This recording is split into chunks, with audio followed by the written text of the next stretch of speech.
Welcome and नमस्ते दोस्तों, स्वागत है आपका हमारे यूट्यूब चैनल आदर्श ऑनलाइन पे। और periodical assessment test science standard 6 के लिए 25 मार्क्स का जो क्वेश्चन पेपर है उसका आज हम सोल्यूशन देखेंगे। तो विदाउट वेस्टिंग टाइम हम क्वेश्चन नंबर 1 पर आ जाते हैं, लेकिन उससे पहले आप अपनी नोट्स पेन निकाल ले और रेडी हो जाए। हमको ये सोल्यूशन जो है वो आपने जो पेपर्स दे दिए उसके साथ कंपेयर करना है, ताकि आपको पता चले कि आपके कौन से क्वेश्चन आंसर राइट थे, क्या रॉन्ग था। आपने ये पेपर दे ही दिया होगा, तो हम इसका सोल्यूशन इसलिए रख रहे हैं ताकि आप अपने पेपर्स के साथ इसको कंपेयर कर सके। और अभी भी जिन लोगों ने हमारी चैनल को सब्सक्राइब नहीं किया है वो हमारी चैनल को सब्सक्राइब कर ले, बेल आइकन को क्लिक कर ले, ताकि जब भी आपके स्टैंडर्ड के वीडियोस अपलोड किए जाए उसकी नोटिफिकेशन आपको मिल जाए और आप जल्द से जल्द उन वीडियोस का बेनिफिट ले सके। हमारी चैनल को शेयर करें और इन वीडियोस को लाइक करें। तो सबसे पहले हम क्वेश्चन नंबर 1 पर आ जाते हैं। क्वेश्चन नंबर 1 है, take a glass of water, pour a substances given below, stir them properly. After that, observe the glass properly and classify the soluble and insoluble substances. Soluble and insoluble substances हमको बताने हैं, यानी पानी में द्राव्य और अद्राव्य substances हमको बताने हैं, यानी जो पानी में घुल जाते हैं। तो सबसे पहले हमको यहां पर दिया है शुगर, यानी शक्कर। अगर उसको हम डालेंगे तो वो सॉल्व हो जाएगा, इसलिए मैंने यहां पर एस लिखा है, यानी ये सॉल्युबल है। अगर मस्टर्ड सीड की बात करें, यानी राई के दानों की, तो मस्टर्ड सीड्स जो है वो अनसॉल्युबल है, इसलिए हम यहाँ पर अनसॉल्युबल में इसको ले लेंगे, यू लिख देता हूं वहां पर। एंड 2 और 3 ड्रॉप्स ऑफ कोकोनट ऑयल, यानी कोकोनट ऑयल जो है उसको अगर हम सॉल्यूशन के अंदर डालते हैं, यानी पानी में मिक्स करते हैं, वो मिक्स नहीं होगा, सॉल्व नहीं होगा, तो हम उसको अनसॉल्युबल कहेंगे। यानी फर्स्ट सॉल्युबल आएगा, दूसरे सेकंड और थर्ड इनसॉल्युबल हो जाएंगे। Let's move to the question B. यहां पर बोला है कि certain substances are place in a beaker and given picture in the following items place in a water filled with beaker, then state what condition it remain. यानी यहां पर हमको एक बीकर के अंदर पानी है और उसमें कुछ चीजें डाली है, gravel of sand and drop of sunflower oil. तो हमको ये बताना है कि उनका क्या होगा।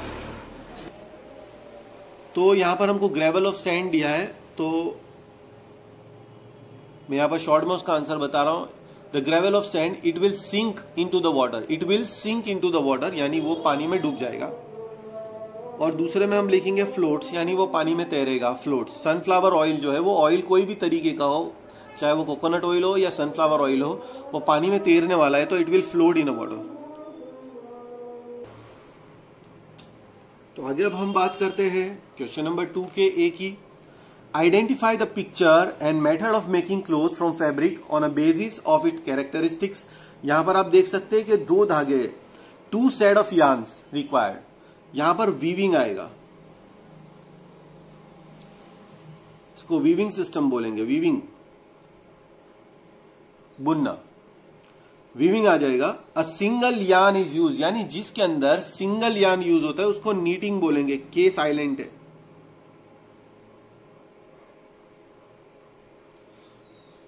यहां पर वीविंग हो जाएगा, यहां पर नीटिंग आ जाएगा। नाउ क्वेश्चन नंबर 2 के बी के हम बात करते हैं। Identify I am such a nutrition in food that does not require any chemical other than a paper, यानी ऐसा कौन सा न्यूट्रिशन सब्सटेंस है जिसको चेक करने के लिए ओनली पेपर की रिक्वायरमेंट होती है, तो वो है आंसर उसका आएगा फैट। क्या आंसर आएगा? फैट। नेक्स्ट क्वेश्चन की ओर आगे बढ़ते हैं। माई presence can be detected by using water, copper sulphate, caustic soda, तो उसके लिए आ जाएगा आंसर है प्रोटीन। यानी प्रोटीन चेक करने के लिए हम कॉपर सल्फेट, कॉस्टिक सोडा और पानी का इस्तेमाल करते हैं। अब आ जाएगा I am made by twisting the fibres, fibres को ट्विस्ट करके मुझे बनाया जाता है, तो इसका आंसर हो जाएगा यार्न। इसके बाद बड़ा इंटरेस्टिंग क्वेश्चन है और ये सारे आंसर्स आपके सामने मैं रख रहा हूं, लेकिन इससे पहले आप हमारी चैनल को सब्सक्राइब करें और इसे ज्यादा से ज्यादा लोगों को शेयर करें और इसे लाइक करना ना भूलें। How will you determine, question number 3 का first, how will you determine from which part of the plant the following food items are obtain. यानी नीचे दिए गए जो पार्ट्स, नीचे दिए गई जो भी चीजें हैं वो हमको प्लांट्स के कौन से पार्ट से मिलती है वो हमको बतानी है। जिंजर, जिंजर जो है वो हमको रूट्स यानी मूल से मिलता है, रूट्स उसका आंसर आएगा। सेकंड है स्पिनच, जो यानी वो हमको लीफ से मिलता है। नाउ ये जो एग प्लांट है, ये एग प्लांट के अंदर दोनों चीजें हैं, फ्रूट भी है और स्टेम भी है, आप दोनों में से कोई भी लिख सकते हैं या दोनों लिख दे। एंड कैरेट जो है वो हमको रूट से मिलता है, कैरेट जो है वो प्लांट का रूट पार्ट है। And the last but not the least potato, जो पटेटो है वो हमको स्टेम में से मिल जाते हैं। तो यहां पर हमारा क्वेश्चन नंबर 3 भी कंप्लीट हो गया है। अब हम आगे बढ़ते हैं क्वेश्चन नंबर 4 की ओर। क्वेश्चन नंबर 4 में हमको पूछा गया था, if Vishal Yeats only potatoes and bread in his daily diet he will get only carbohydrate. इसका आंसर मैं आपके सामने रख रहा हूं।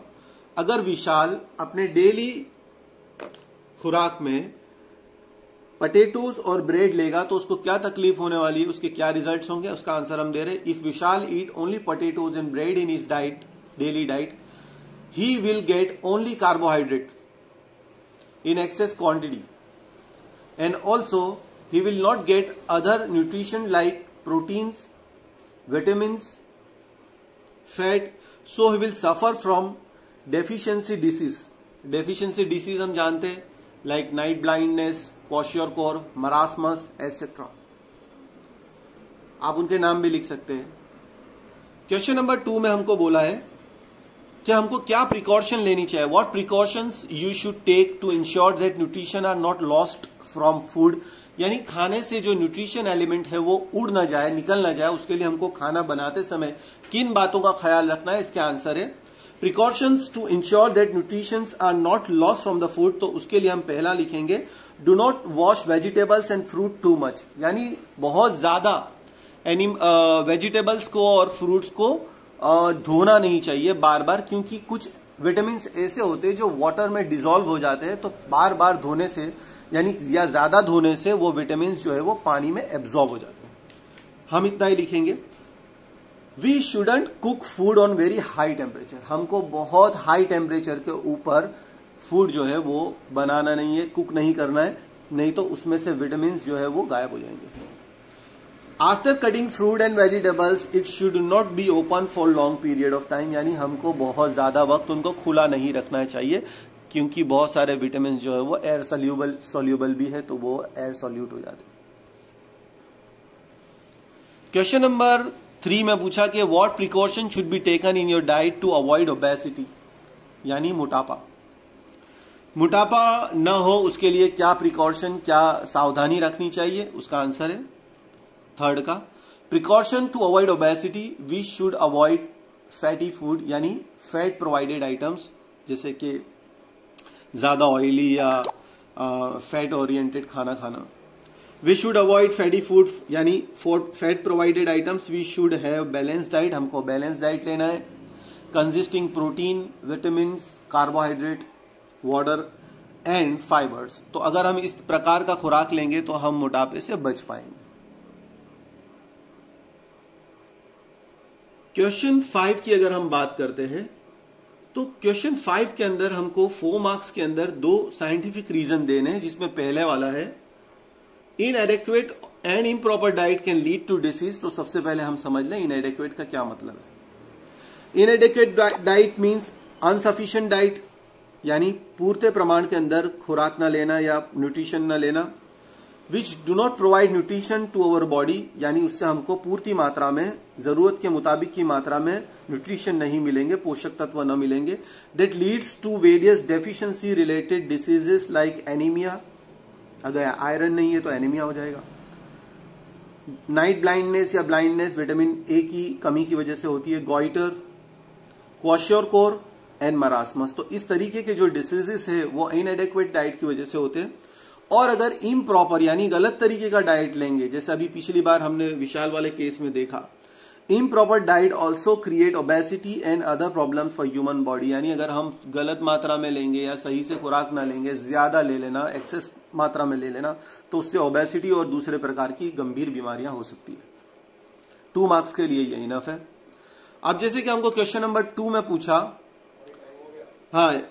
young children need vitamins and proteins for making new cells muscles के लिए, skin and vitamin also. So it is important for their skin, bones and teeth, so they need vitamin rich food, यानी vitamin वाला rich food उनको लेना इसलिए जरूरी होता है क्योंकि जो छोटे बच्चे होते हैं उनका ग्रोथ हो रहा होता है और उनकी स्किन के लिए, बोथ बोन्स के लिए, टीथ के लिए विटामिन का होना बहुत जरूरी होता है.